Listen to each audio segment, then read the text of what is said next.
With over 1 billion unique visitors and a place to discuss literally anything under the sun, Reddit has a very large presence on the internet. But sometimes what happens on the internet does not stay on the internet. Real life and internet often end up affecting each other. Sometimes it's funny or heartwarming, but often it's creepy or even dangerous. Number 5. While you're asleep. This started from a thread asking people about their experience of an app called Sleep as Android. This app is used by people to improve their sleep. One of its features is that it records background noises during the night. Most of us would not expect anything out of the ordinary on these recordings. Snoring, rustlings of bed covers, dogs, or at the worst, talking in their sleep is what most of us would expect. One woman in the thread had similar expectations, but what she ended up catching was much more mysterious and creepy. She had been using the app every night for the past few months. That particular night, she was sleeping with her 3-year-old son who was feeling scared. They were the only people in the house that night. The next day, when she was going through her recordings, she listened to something unexpected. The recording in question starts with some clicks, which get louder as the recording progresses. Then voices can be heard. The woman claimed that it was her voice saying, "What are you doing?" This is almost immediately answered by someone with a much deeper voice saying, "Nothing." The clicking sound intensifies a lot around this point. Near the end, another voice can be heard vaguely saying, "That's them." What are you doing? Okay.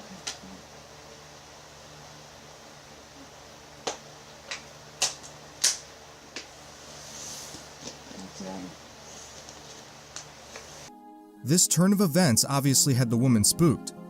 The obvious explanation would be that it was her having a conversation with herself in her sleep.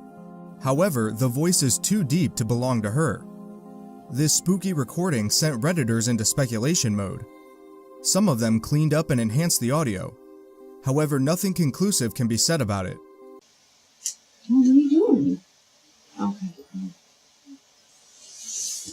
That's The woman, however, never caught any such recordings again.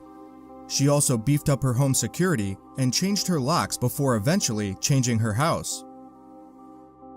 Number 4. The Reddit landmine.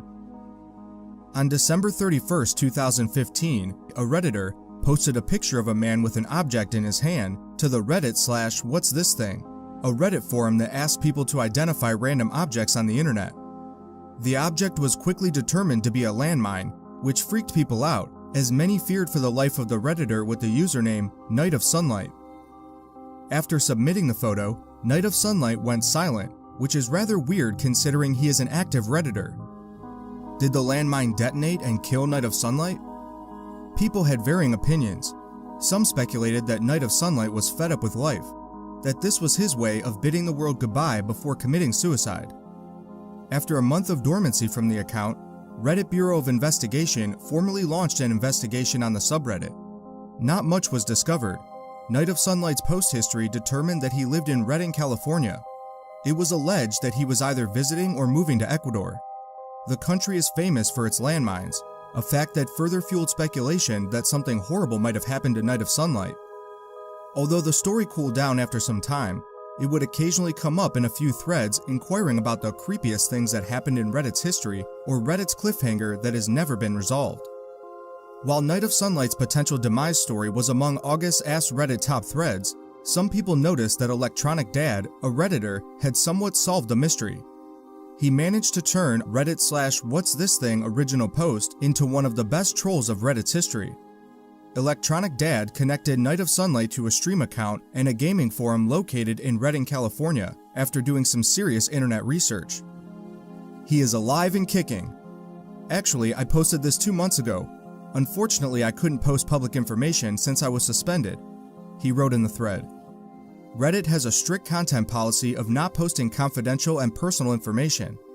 It also doesn't allow others to identify, seek other people's personal information. Keystone Knight admitted that he was the one who posted the landmine's mysterious photo. He also admitted to sending the picture to Electronic Dad.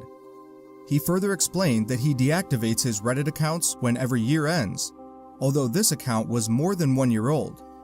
He posted the picture to see how it would play out through the night as a way of having some last-minute fun. He admits that he never thought that Reddit would be that obsessed with the story. With regard to the landmine, Keystone Knight says that it was 3D printed. Number 3. The Reddit Witch Hunt. The Boston Marathon bombing on April 2013 was one of the darkest times in recent American history. The search for the people responsible for this attack started the very next day on April 16th. Some Redditors, however, felt that they were just as capable as the police and the FBI to nab the terrorists. A Redditor by the name of Oops777 started a subreddit to crowdsource information about the suspects and help catch the culprits. The subreddit went viral and 3,000 people joined in just one day. On April 18th, the FBI released photos of the people suspected to be behind the bombing. This is where everything went wrong. A Redditor named a student of the Brown University by the name of Sunil Tripathi as resembling one of the suspects. Sunil had been missing since a month before the bombing. This made him look even more suspicious. Then, a classmate of Sunil also claimed to see the resemblance. The rules of the subreddit had forbidden people from naming names without any solid evidence. Ideally, the moderators should have deleted any such posts that caused to stir rumors. However, the mods of this subreddit were out of their depth due to the sheer volume of posts that the subreddit was receiving. Soon, Sunil's name was everywhere. People started contacting his family. Angry and threatening messages were being left on his Facebook page. The next day, another Redditor published a tweet saying that the BPD had identified Sunil as one of the suspects. This was picked by other news outlets and the problem got really out of hand. It was later found that the missing Sunil had actually committed suicide from completely unrelated reasons. Reddit issued an official apology to Sunil's family, and a lot of public outcry against such crowdsourced investigations took place. Number 2. The case of the noise-canceling earphones. This story first came to light through a thread about Redditors who had had to kill in self-defense. One of the respondents had told his harrowing story that has shattered his previously serene family life. He lived in a 3-bedroom, 2-story house with his wife and 20-month-old daughter. On that fateful Saturday morning back in 1995, he was playing Command & Conquer in his upstairs bedroom with his headphones on. With the headphones on, he couldn't hear anything from the outside world. However, in one moment of silence, he heard the cry of his wife from downstairs. This was followed by a voice with a thick Mexican accent shouting at her to stop yelling, followed by some threats about raping his daughter, just like he was raping his wife. The next few events from the original poster almost happened in a daze. He got out his gun from its safe and slowly walked downstairs. The scene that waited for him below was going to haunt him forever. His wife was being raped from behind by a man who was holding a knife to her throat. His wife appeared to be injured and bleeding too. He walked down to the man who had his back facing him. He grabbed his arm with the knife, pulled him off, spinning him and bringing him face to face with himself. He then shot him in the chest at point-blank range before shooting him 2 more times. He then quickly took his daughter outside to safety and then came back to check on his wife. While the worst was over for them, the mental anguish was just beginning. He can no longer use headphones. His wife suffered a mental breakdown and found it unbearable to stay alone. Recovery for them was a long way ahead. Number 1. The Lucky Find. What do you expect to find on hikes?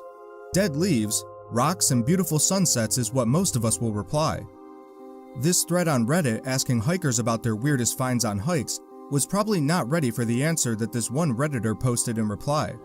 He, along with his friend and his girlfriend, were hiking to a 150-foot waterfall that was a 45-minute hike away. They took a slightly unknown route below the waterfall and found a 22-year-old girl face down in the mud. Apparently, she was visiting the waterfall the previous night with her friend and had fallen from the waterfall. Her friend, however, did not survive the fall. After they stabilized her and got to a hospital by helicopter, they found the creepiest thing about the whole ordeal. The original poster had taken pictures of themselves while they were bouldering in the area. In a few of these pictures, they had managed to capture the fallen girl too in the background. Only when they were trying to decompress hours later did they find the girl in their photographs. It was extremely fortunate that they found her in time, or else the result could have been much worse. Thanks for watching. Be sure to subscribe, because we upload videos every week. In the meantime, you can watch our previous upload. We'll see you in the next video.